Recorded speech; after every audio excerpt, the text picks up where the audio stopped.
क्या आप जो खाते हैं वो शुगर के लिए असली कल्प्रिट है? जी हाँ, अगर आप गलत फूड चॉइसेस करेंगे तो आपका ब्लड शुगर लेवल बढ़ेगा।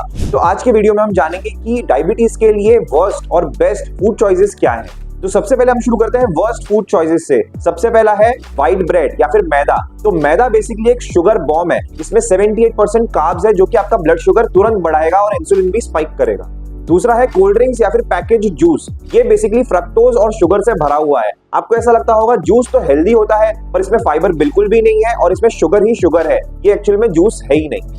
फिर आते हैं चिप्स, नमकीन और बेकरी आइटम्स। तो ये जो फूड्स है ये कार्बोहाइड्रेट से भरे हुए हैं और जो फैट्स है वो भी काफी अनहेल्दी फैट है क्योंकि इनमें एडिबल ऑयल या पाम ऑयल यूज होता है। इसके अलावा है राइस और रोटी। अब बहुत लोग को ऐसा लगता है कि सिर्फ जो रिफाइंड कार्ब्स है और जो व्हाइट शुगर है उसको अवॉइड कर देंगे तो डायबिटीज ठीक हो जाएगी। तो फिर आप जरा सोचिए, खाना खाने के बाद ब्लड शुगर इतनी क्यों बढ़ जाती है? इसका कारण ये है कि जो अनाज है हमारा, जो बेसिकली हम रोटी ले रहे हैं जो गेहूं का है, और जो राइस जो हम इतना ज्यादा ले रहे हैं उसमें भी कार्बोहाइड्रेट भरपूर है। तो बेसिकली आपको इसे बंद नहीं करना है, इसको आपको मॉडिफाई करना है। अब आते हैं बेस्ट फूड्स फॉर डायबिटीज पर। तो इसमें आते हैं हरी सब्जियां जैसे कि लौकी, मेथी या फिर भिंडी या फिर टिंडे। जितने भी सब्जियां हैं, जितने भी नॉन स्टार्ची वेजिटेबल्स हैं, ये आपके डायबिटीज के लिए फ्रेंडली है। इनमें कार्बोहाइड्रेट्स बहुत कम होते हैं, फाइबर अच्छे होते हैं, फाइटोन्यूट्रिएंट्स होते हैं और माइक्रोन्यूट्रिएंट्स भरपूर होते हैं जो ओवरऑल आपके इंसुलिन रेजिस्टेंस को कम करते हैं। इसके बाद आते हैं प्रोटीन रिच फूड्स जैसे वेजिटेरियंस के लिए पनीर, सोया या टोफू, और नॉन वेजिटेरियंस के लिए एग, चिकन, फिश। ये बेसिकली आपके ओवरऑल ब्लड शुगर को इतना स्पाइक नहीं करते हैं, आपको फुल रखते हैं और आपको सैटिस्फाइड देते हैं। इसके बाद आते हैं अखरोट और बादाम।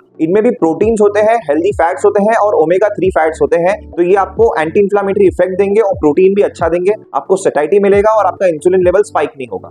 इसके बाद आते हैं चिया सीड्स और अलसी। इनमें भी आपको ओमेगा 3 फैट्स अच्छे मिलेंगे और आपको फाइबर भी अच्छा मिलेगा, साथ में इसमें आपको हेल्दी फैट्स मिलेंगे। इसके अलावा रोटी और चावल, जो मैंने आपको वर्स्ट फूड्स में बताया था, इसको आपको बेसिकली मॉडिफाई करना है। तो मॉडिफिकेशन किस तरह से करना है? आप मल्टीग्रेन रोटी लीजिए, उसमें सोया, चना और आलमंड का जो फ्लोर है वो यूज कीजिए, या फिर आप कीटो आटे की रोटी ले सकते हैं। इसके अलावा जो चावल है आप उसमें कॉन्जेक राइस ले सकते हैं या फिर कॉलीफ्लावर राइस भी ले सकते हैं। तो अगली बार जब आप कुछ खा रहे हैं तो जरूर सोचिए कि ये जो खाना है ये कितना ज्यादा आपका शुगर स्पाइक करेगा या फिर कितना कम करेगा या कंट्रोल में रखेगा। और हेल्थ टिप्स के लिए फॉलो और सब्सक्राइब जरूर कीजिए।